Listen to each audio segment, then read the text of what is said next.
Hare Krishna. 7 purposes of ISKCON. The first purpose, to systematically propagate spiritual knowledge to society at large and to educate all people in the techniques of spiritual life in order to check the imbalance of values in life and to achieve real unity and peace in the world. Hare Krishna. భక్తులందరూ ఒకసారి గమనించాలి.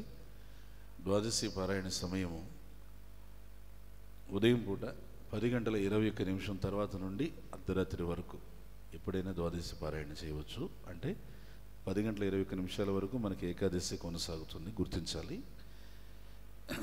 ISKCON సత్వ ప్రయోజనాల్లో మొదటి ప్రయోజనం, ఒక క్రమ పద్ధతిలో ఆధ్యాత్మిక జ్ఞానాన్ని భారీ స్థాయిలో సమాజంలో ప్రచారం చేయడం, సమాజంలో నుండి వ్యక్తుల విలువల్లో నుండి అసమానతలను వారే సరిదిద్దుకునే విధంగా వారికి ఆధ్యాత్మిక మెళకువలను బోధించడం, సమాజంలో ప్రజలందరి మధ్య నిజమైనటువంటి శాంతిని సమైక్యతను తీసుకుని రావడం.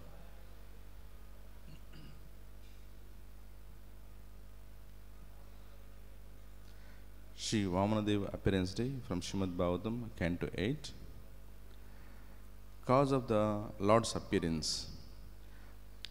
భగవంతునికి అవతరణకు కారణం ఈరోజు వామనమూర్తి యొక్క ఆవిర్భావ మహోత్సవ సందర్భంగా భాగవతం నుండి వాక్యం. Bali Maharaj, grandson of Prahlad Maharaj, became extremely powerful. బలి మహారాజు ప్రహ్లాద్ మహారాజుకి మనవుడు. ఆ బలి మహారాజు చాలా చాలా అత్యంత శక్తివంతుడయ్యాడు. He conquered Indra and the demigods and performed sacrifice under the guidance of Sukracharya. అతను దేవతల్ని, ఇంద్రుడిని, అందరినీ కూడా ఓడించాడు. శుక్రాచార్యుడి యొక్క మార్గదర్శకత్వం మేరకు చాలా పెద్ద యజ్ఞాలు, యాగాలు చేశాడు. The demigods along with Aditi and Kashyapa Muni prayed to Lord Vishnu for protection. Srimad Bhagavatam 8th canto 16th verse to 17th verse. అప్పుడు దేవతలందరూ కూడా అతిథి కశ్యపులతో పాటుగా వెళ్ళి భగవంతుడిని మొరపెట్టుకొని రక్షించమని చెప్పి ప్రాధేయపడ్డారు. Appearance of Vamanadev. In response, the Lord appeared as the son of Kashyapa and Aditi. దానికి ఆ ప్రార్థనకి వేడుకున్నటువంటి ప్రార్థనకి ప్రతిస్పందనగా భగవంతుడు అతిథి కశ్యపులకు ఆవిర్భవించాడు. His beauty as dwarf Brahmana boy was enchanting and all sages glorified him. భగవంతుడు ఒక పొట్టి బ్రాహ్మణుడిగా అవతరించాడు అతిథి కశ్యపులకు. ఆ అద్భుతమైనటువంటి అత్యంత వైభవోపేతమైనటువంటి అందమైనటువంటి ఆ బాలుడిని చూసి అక్కడ ఉన్నటువంటి మునులందరూ, ఋషులందరూ ఎంతో ఆకర్షితులయ్యారు. Srila Prabhupada explains that the Lord comes in any form, small or great, only to fulfill his devotees' desire. భగవంతుడు ఇక్కడ ప్రభుపదలో ఏం చెప్తారంటే, భగవంతుడు ఆయన ఏదో ఒక రూపంలో, చిన్నదో పెద్దదో, తక్కువదో ఎక్కువదో, గొప్పదో లేకపోతే హీనమైనదో, భగవంతుడు ఏదో ఒక రూపం తీసుకొని వస్తాడు. దేనికనంటే కేవలం తన భక్తుల్ని సంతృప్తిపరచడం కోసమే అవతరిస్తాడు. The 3 steps of land. Vamana approached Bali during a yajna at Brihaspati's guidance. He humbly asked for 3 steps of land. Brihaspati యొక్క మార్గదర్శకత్వం మేరకు అక్కడ యజ్ఞం జరుగుతున్నటువంటి ప్రదేశానికి వెళ్ళాడు. ఆ యజ్ఞం జరుగుతున్న ప్రదేశంలో బలిచక్రవర్తి యజ్ఞం తర్వాత దాన ధర్మం చేస్తుంటే ఆ దాన ధర్మంలో వామనమూర్తి వెళ్ళి 3 అడుగుల నేల దానం ఇవ్వమని చెప్పి అడిగాడు. Srila Prabhupada remarks, this shows the Lord's humility and also teaches us to be satisfied with simple necessities, not greed. ఇక్కడ ప్రభుపదలో ఏమంటున్నారంటే, భగవంతుడు మనందరికీ కూడా నేర్పిస్తున్నాడు, ఒక మనిషి ఎంత వినయంగా ఉండాలి, ఒక మనిషి ఎంత సరళంగా ఉండాలి, జీవితం యొక్క కనీస అవసరాలు లభిస్తే చాలు సంతృప్తి చెంది బ్రతకడం ఎట్లా నేర్చుకోవాలి, ఇదంతా చెప్తున్నాడట. 3 expansion. Bali granted the request despite Sukracharya's warning. The Lord expanded into a gigantic form, Trivikrama. శుక్రాచార్యుడు మార్గదర్శకత్వం చేస్తున్నప్పటికీ, అంటే వద్దు అని చెప్పి వారించినప్పటికీ కూడా బలిచక్రవర్తి వామనమూర్తికి 3 అడుగుల నేల దానంగా ఇచ్చాడు. ఆ దానాన్ని స్వీకరించినటువంటి వామనమూర్తి విస్తరించి విశ్వమంతా కూడా త్రివిక్రమ అవతారాన్ని తీసుకున్నాడు. With the first step, he covered the entire earthly planets. With the second step, he covered the upper planetary systems. There was no space left for the third step. మొదటి అడుగుతో వామనమూర్తి భూమండలం మొదలుకొని అధోలోకాలన్నీ ఆక్రమించాడు. రెండవ పాదంతో ఊర్ధ్వలోకాలన్నీ ఆక్రమించాడు. ఇంకా మూడో పాదం మోపడానికి ఎక్కడా కూడా ఈ సుమంత కూడా చోటు లేదు. Next step is Bali's surrender. Bound by his promise, Bali offered his own head for the Lord's third step. Srila Prabhupada glorifies Bali as a perfect example of Atma Nivedan, full surrender, one of the 9 pras of bhakti. ఇచ్చిన మాట నిలబెట్టుకోవడం కోసం బలిచక్రవర్తి ఏం చేయాల్సి వచ్చింది? ఆ భగవంతుడు అడిగినటువంటి ఆ మూడో అడుగు ఎక్కడ పెట్టాలి అని అడిగిన దానికి బలిచక్రవర్తి తన యొక్క శిరస్సునే సమర్పించి తన యొక్క శిరస్సు పైన మూడో పాదాన్ని మోపమని చెప్పి భగవంతుడిని వేడుకున్నాడు.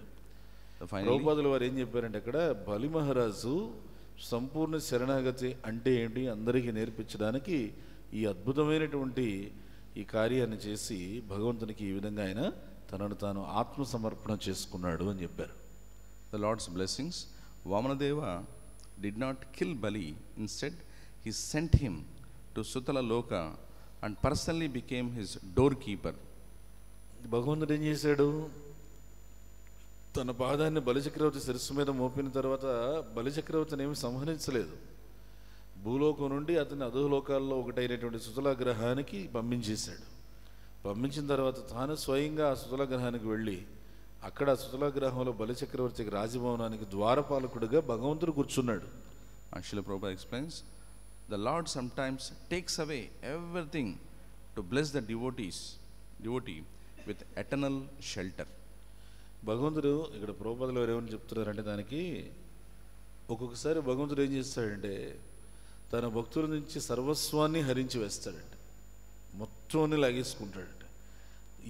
ఆ విధంగా అన్నీ తీసేసుకొని ఏమిస్తాడు అంటే తిరిగి తన శాశ్వతమైనటువంటి ఆశ్రయాన్ని ఇస్తాడంట. ఆ శాశ్వతమైన ఆశ్రయాన్ని ఇచ్చేదానికి అప్పుడప్పుడు భగవంతుడు భక్తుల దగ్గర అన్నీ తీసేసుకుంటాడు. Srila Prabhupada emphasizes, Krishna is Bhuta Brut, maintainer of all, and Bhuta Brutatva, the supreme proprietor. కృష్ణుడు ఆయన ప్రభుపాదులు వారు చెప్తున్నారు, భూతభృత్ అంటే సమస్త జీవులు పోషించేవాడు, సమస్త జీవులకి కూడా ఆయనే నియామకుడు. Bali Maharaj, though born in a demon family, became a Mahajana by his surrender. బలి మహారాజు పుట్టిన రాక్షస కుటుంబంలోనే అయినా తన శరణాగతి వల్ల భగవంతుడికి అత్యంత ప్రియమైన భక్తుడయ్యాడు. Pride and material opulence are temporary, only devotion service is eternal wealth. గర్వం కానీ భౌతికమైన సంపదలు కానీ ఎక్కువ కాలం మనతో రావు.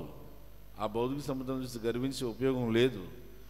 కేవలం భగవంతుని పట్ల భక్తియుత సేవ అనేది మాత్రమే మనతో ఎప్పటికీ శాశ్వతంగా వస్తుంది. In summary, for devotees, Sri Vamanadeva appeared to curb the pride of Bali and to protect the demigods. Bali Maharaj's full surrender, offering even his own body, shows the pinnacle of devotion. Srila Prabhupada teaches that when we surrender everything to the Lord, He gives us Himself in return. ఇక్కడ బలి మహారాజు ఇక గర్వాన్ని తొలగించడానికి, దేవతను రక్షించడానికి భగవంతుడు వామనమూర్తిగా అవతరించాడు. అదే సమయంలో భగవంతుడు ఇక్కడ ఏం తెలియజేస్తున్నాడు వామనమూర్తి అంటే భక్తియుత సేవ యొక్క పరాకాష్ఠ అనేది ఒకటి ఉంది. ఆ పరాకాష్ఠ ఏంటంటే సంపూర్ణంగా భగవంతుడికి శరణాగతి పొందేటువంటి ఆత్మ నివేదన స్థాయి అంటారు. దాన్ని భక్తియుత సేవకి పరాకాష్ఠ. అది బలి మహారాజ్ ద్వారా భగవంతుడు లోకానికి చూపించాడు. తర్వాత దానికి ప్రతిస్పందనగా భగవంతుడు తనను తానే ఆ భక్తుడికి బలి మహారాజుకి సమర్పించుకున్నాడు. అన్ని వంచలు తెరిచే కలవృక్షం వంటి వారు, పతితులను ఉద్ధరించేవారు, కృపాసాగరులైన వైష్ణవులందరికీ నా గౌరవపూర్వక ప్రణామం అర్పిస్తున్నాను. వాంఛా కల్పతరుభ్యస్య కృపా సింధుభ్యశ్చ పతితానాం పావనేభ్యో వైష్ణవేభ్యో నమో. అనంత కోటి వైష్ణవందుకి, నామాచార్య శ్రీ హరిదాస్ ఠాకూర్కి, శ్రీ ప్రభుపాద్కి, శ్రీ వామనదేవ పేరెంట్స్ రేకి, తాయి గౌడ్ ప్రేమానందకి.